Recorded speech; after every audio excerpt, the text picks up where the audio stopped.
Welcome back to Hayloft Game Room, and today we'll be going over 10 underutilized Commander cards.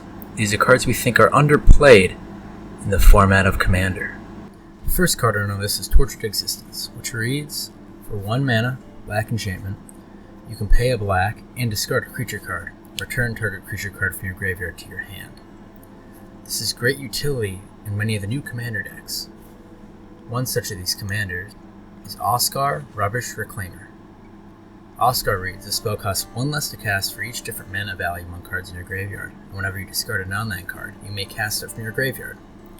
So with Tortured Existence, you can cast cards from your graveyard as you discard them, while also getting other creatures back to your hand. Raphael, Fiendish Savior, is also relevant with Tortured Existence, as Raphael says, at the beginning of each end step, if a creature or card is put in your graveyard from anywhere this turn, make a 1/1 red devil token. So with Tortured Existence, you can trigger this on every turn, up to 4 times a turn cycle. Tortured Existence also works very well with cards such as Tormod and Sir Conrad, provided you have the creature to target. For simply 1 black mana, you can make a 2/2 zombie, or do 2 damage to each of your opponents, which is great value in any black graveyard-themed deck.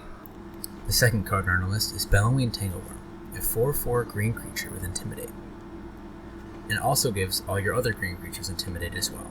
This is a great way in mono green decks to make sure you get damage through, especially when other players at the table are not playing green. This works especially well in decks that need this evasion, such as Finn the Fangbearer. The third card on our list is a fun black instant, Sudden Spoiling. Sudden Spoiling is split second, meaning as long as a spell is on the stack, players can't cast spells or activate abilities that aren't mana abilities. This means it's very hard to respond to. It reads, until end of turn, creatures target player controls lose all abilities and have base power and toughness 0/2. This is a great spell to protect you from a lethal attack, and it also serves very well stopping certain creature combos, as it'll make all the creatures have no abilities and it can't be responded to, so you can stop a combo in its tracks. Card number 4 is a board wipe that we view as underplayed. Dead of Winter for 2 and a black sorcery. All non-snow creatures get -X/-X until end of turn, where X is the number of snow permanents you control. Of course, this is a staple in any snow deck, but snow lands are a complete free roll in your deck. You can run them and throw them in your basic land slots, because they are basic lands.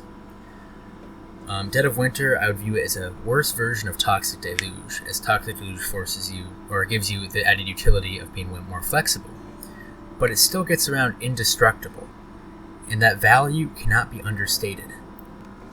A very similar card to Dead of Winter is Blood on the Snow. 4 double black snow sorcery. You can either choose one, destroy all creatures, or destroy all planeswalkers. Then you can return a creature or planeswalker card with converted mana cost X or less from your graveyard to the battlefield, where X is the amount of snow mana spent to cast the spell. This board wipe is overcosted, but does get you something back, so you'll often be the only one with a creature on the field or planeswalker on the field after you cast the spell, meaning you're more easily able to recover. The next card on our list is Verdant Mastery, a recent card from Strixhaven. Well, sorta recent. 5 and a green, or 3 and a green. You can search your library for up to 4 basic land cards, reveal them, put 1 of them onto the battlefield tapped under an opponent's control if the 3 and a green was paid. Put 2 of them onto the battlefield tapped under your control and the rest into your hand, then shuffle.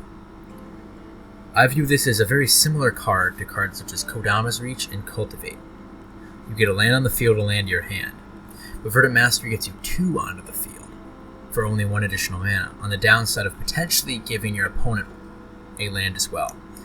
I view this as really good. You can help out a mana screwed player at the table. It gives you favors, it's political, it gets other players into the game with your ramp pieces, and it's just another one of these good ramp effects in any of your green decks. The next card on the list is a very interesting card that doesn't see a whole lot of play.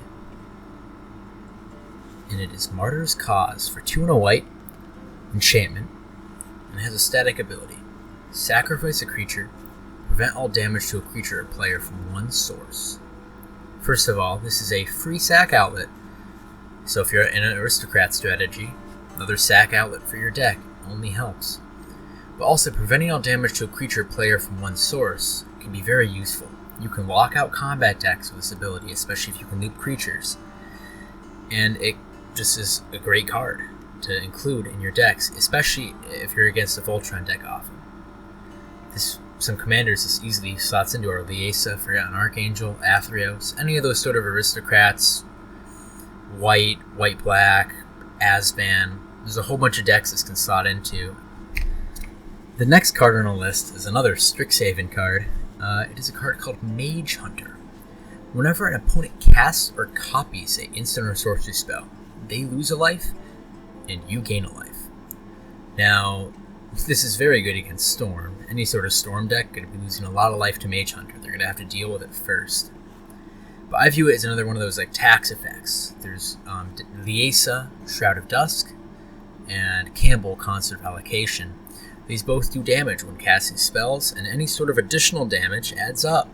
So it can fit into those decks. If there's a Storm player in your pod that you really don't like, you can of course slot Mage Hunter in your deck, and it's going to net you some life. Even if they try to remove it, they're going to lose a life and you gain a life. I mean, you're still going to net some value from this in most cases.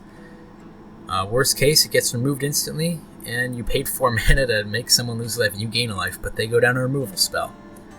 It isn't that bad of a card and got overshadowed, I think, due to the amount of product that have come out recently. The next card on my list is one of my old favorite cards, Flamer's Rider. I used to play this back in the day. 4 and a red for a 3/3.